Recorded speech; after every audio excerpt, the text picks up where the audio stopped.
everybody, I hope that you're all doing great. So in this video, I'm gonna be answering some of the questions which is frequently asked in the group which I joined. So I collected some of the questions, selected actually questions that I could answer from my personal experience and knowledge.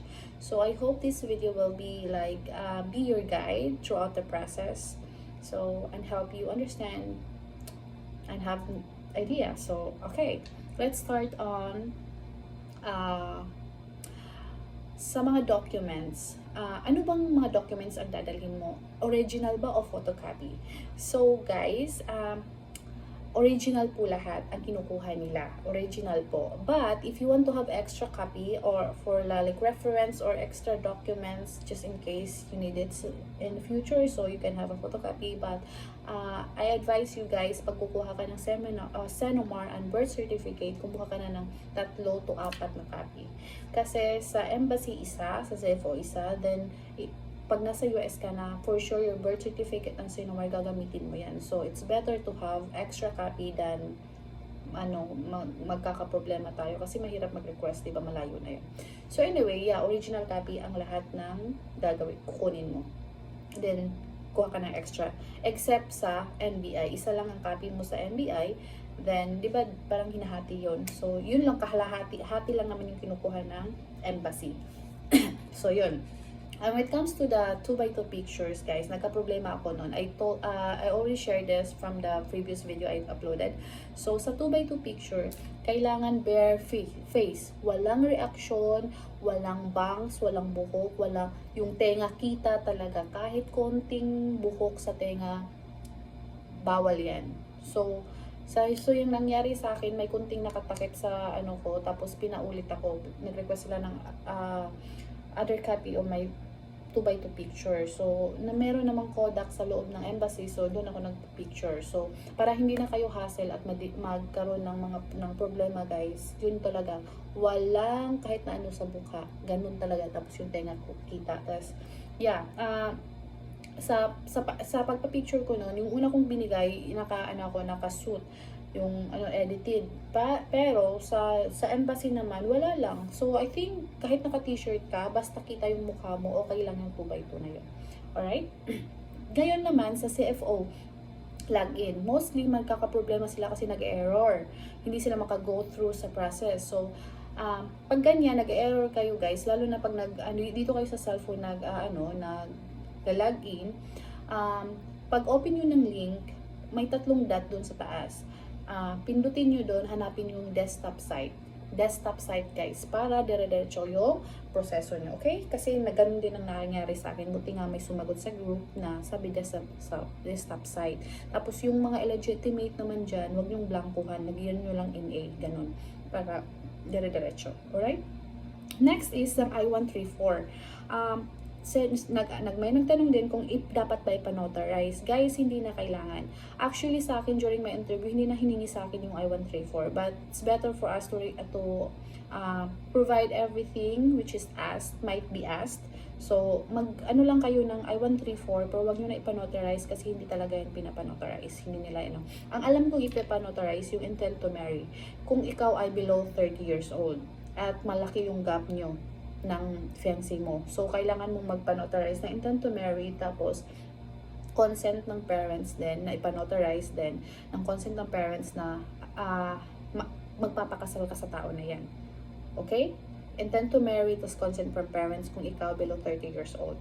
Then, next is pag ex-abroad ka. Pag ex-abroad ka, provide mo talaga clearance ng police clearance talaga. Kasi may nakasabayan ako, guys, na 221G siya dahil sa police clearance. Kasi daw yung agent niya, nagkumuha ba siya ng agent, ha? Tanga-tanga ng agent.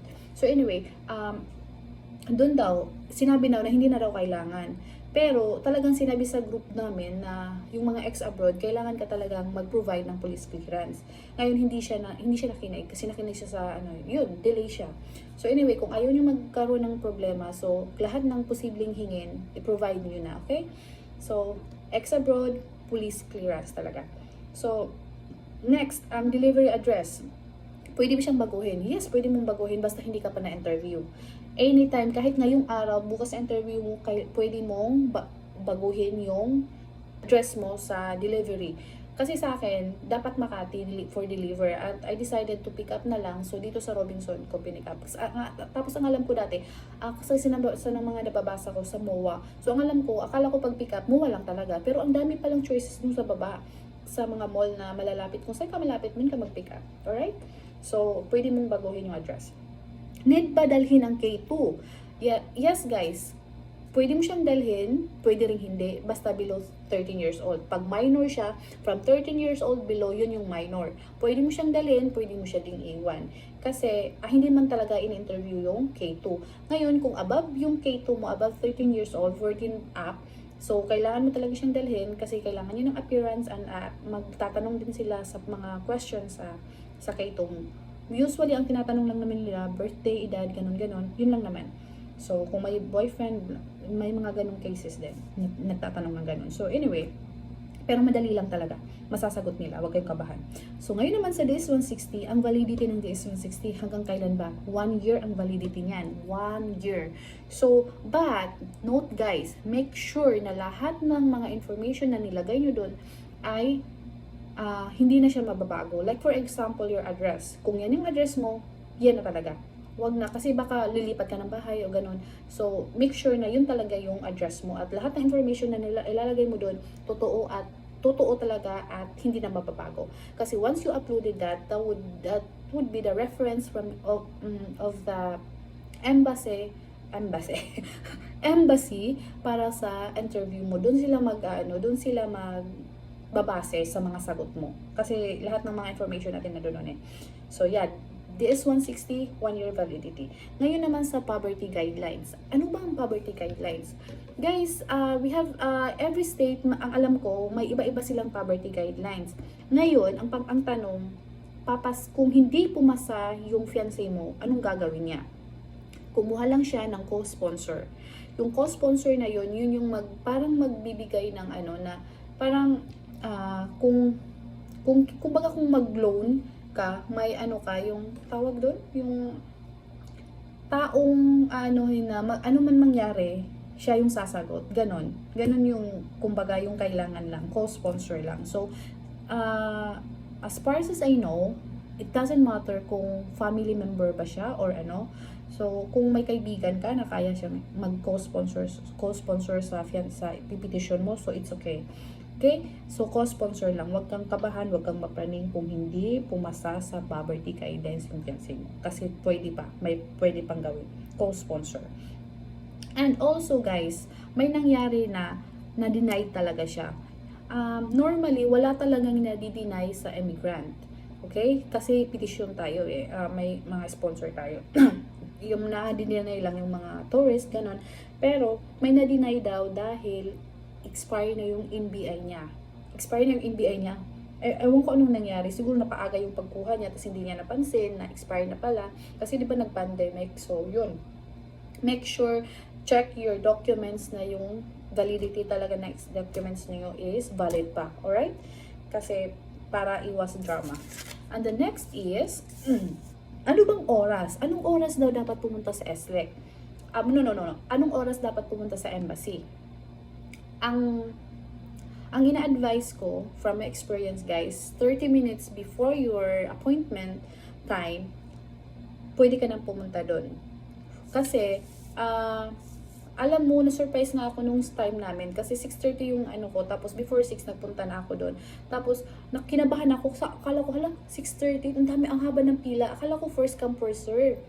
Yun pala, yung 7:30, nandun na din. Excited sila masyado. Pero, yeah, walang upuan kasi doon. So, mas better na yung mga 30 minutes lang before your, kasi para hindi ka tumayo. Tapos, lalo na pag naka-heels ka, masakit kaya yun sa paa. So, better na 30 minutes before, yun yung allotted time na pumunta ka doon. So, yes, pagkarating mo doon naman, may nakalagay doon na time. Kumbaga, sa time of appointment, may 6:30, 7, 7:30, doon ka pipila. So, kaya, tapos, kung ano yung oras, doon pa lang talaga kayo papapasukin. So, dapat, kung kung malapit lang yung pinagstayhan mo dito sa embassy, mga 30 minutes nga, or 20 minutes, or basta before your appointment, basta hindi ka lang late, yun. ka pumunta kasi walang upuan doon. Mangangala yung paa mo. And sa hotel naman na malapit, marami kasi nagtatanong, ano ba yung recommended hotel nyo? I always share this, guys. This is not a hotel, condo siya. Pero alam mo, pangmasa yung price at also accessible siya at ang ano pa, harap niya talaga embassy, tapos 5 minutes away, walk lang sa SLEC. Kaya, tapos nasa highway siya, hindi siya yung, kasi may mga area kasi dito sa ano na, alam mo building lahat nakikita mo, pero sa mga iskinitan yan, mga squatter, maraming mga tao doon. So, dito sa Grand Riviera, nasa ano talaga siya sa highway, hindi siya delikado. Unlike sa Red Planet kasi, may mga may iskinita kasi doon na maraming bata, may mga tao na mga squatter. Hindi naman judgmental, pero for your safety, guys, kasi hindi natin alam yung mga ano. So I highly recommend this place. Mababait yung staff dito, tapos malinis siya, tapos sobrang accessible talaga. So Grand Riviera, search nyo yan. Anyway, ang Grand Riviera, tabi siya ng hotel na Pearl of the Orient, and ang likod nito is Red Planet. Yun. Ito lang talaga yung mga ano na malapit talaga sa embassy. So, yun. And the dress code. Kung ano ba yung susuotin during interview. Guys, kung hindi, kahit wala siyang sleeve, basta hindi lang yung strap niya, yung spaghetti strap, okay lang. Tapos naka-jeans, okay lang. As long as you feel presentable, okay lang. Pero I highly recommend yung mga clothes na ano, yung parang Sunday dress. Yun kasi para mas nakakagalang-galang naman, di ba? So, yun lang. And, yun lang naman. So, doon sa mga nagtatanong kung ano daw yung sinagot ko sa tanong na bakit late registered ako. So guys, kung late register ka, ma-observe mo, 2 copy yun binibigay nila. Sa likod nun, may remarks. May remarks doon. May nakalagay, bakit ka late registered. Ngayon, pareho kami ng anak ko, late register. May K2 ako. Tapos yung K2 ko, late register siya, nakalagay doon, negligence of parents. Yes, negligence naman talaga. Kasi late ko na din nalaman na hindi pala na-forward yung birth certificate niya from LCR to PSA. So, nalaman ko na nung grade 6 na siya na hiningan na talaga siya ng copy from PSA. So, hindi pala na-forward kasi walang registered number. Katangahan na din yun ng mga tao doon. So, yun yung sinagot ko. Kasi ganun, blah, blah, blah. And in my case, late register ako at illegitimate din ako kasi guys. Kasi nung panahon nga dati, bawal ka pang bawal padalhin ng bata yung parent yung apelyido ng mama, 'di ba? Pero nagbago 'yun. So doon pa na time ako na register ng mama ko kasi yung papa ko parang nasa ibang bansa tapos hindi masyadong nag-ano sa amin kasi wala pang cellphone dati. Kaya ganun yung nangyari. So yun din yung explanation ko, guys. So, yun lang. And, doon naman sa mga na-observe ko lang ito lang, observe ko lang to. Doon sa mga, yung proof of relationship. Kasi may mga, yung gumagawa ng scrapbook or album na, appreciated naman yun, guys. Pero alam nyo ang hassle nun. Para sa akin, hassle yun. Kasi, alam mo yung window ng Howard ko? Pansin ko lang yung mukha ko. So anyway, Howard ko. So yung window ng mga ng mga nag-interview, maliit lang. Ngayon yung mga scrapbook karamihan makakapal ang lalaki. So mahirapan ka talagang ipasok yun doon. So I highly advise, guys, na kung kayo, bond paper lang. Wag na, kasi alam mo yung purpose ng proof of relationship, pakita lang naman nila na magkasama kayo, blah blah blah. So ito lang, mag-print kayo, i-collage nyo sa bond paper A4. Yes, kasi yun yung mga standard yata na size na sa embassy. Tapos yun, i-collage nyo lang, tapos sulatan nyo lang sa likod kung ano yung gusto nyo isulat based sa picture na yun. Tapos kasi mas mabilis siyang ibigay, tapos mabilis siyang ibigay, tapos makaka-less kayo ng gastos kasi ang mahal ng print kaya. So anyway, pero kung ma-effort ka talaga, nasa sayo na yan. Pero para sa akin talaga, bond paper lang. Huwag ka nang mag-photo paper. Kung ikaw ang gusto magpaka-practical talaga. Kasi yun lang naman yung purpose nila. Ngayon naman, kung ang sa akin, hindi na ako hininga ng proof of relationship. Pero napansin ko, pag LGBTQ na mga partners, couple, hinihingihan sila, medyo strict sila when it comes to the proof of relationship, dun sa mga picture and remittances. So, kasi may nakasabayan akong gay, hinanapan talaga siya. Ngayon, photo album yung binigay, dinala niya. So, parang hirap ka parang hirap talaga. So, mas better talaga yung bond paper lang. Tapos, pasok mo lang doon. So, yun lang naman. And, yeah, yun lang naman. And, after nga pala ready yung status mo sa di ba, approved. Tapos, ready na yung status natin sa SEAC. So, that will be the time that you can pay your visa, schedule your appointment for interview, then medical. Ngayon naman sa medical, guys, magbigay kayo ng 3 days. 3 days after your medical, just dyan ka pa pwedeng yung allotted days ba, na medical mo today, 3 days before ka kumuha, ng interview mo. Like for example, interview mo 5. So, before 5, mga 3 days before 5, yan, dapat dyan ka natapos mag-medical. Like for example, like 3, December 1 ka December 2 ka nag-medical. So, December 2, 3, 4, then 3 yung interview mo. So, ganun dapat. May 3 days ka before your interview, or 4 days. Yeah? Kasi, minsan kasi, 2 days kasi yung medical. Kasi first day, yun yung mga screening mo, yun yung mga x-ray mo, then the next day, yun yung papabalikan ka for your immunization. So, ngayon naman yung CFO, guys, para sa akin, wag talaga kayong estimate nyo na lang yung days ng CFO nyo.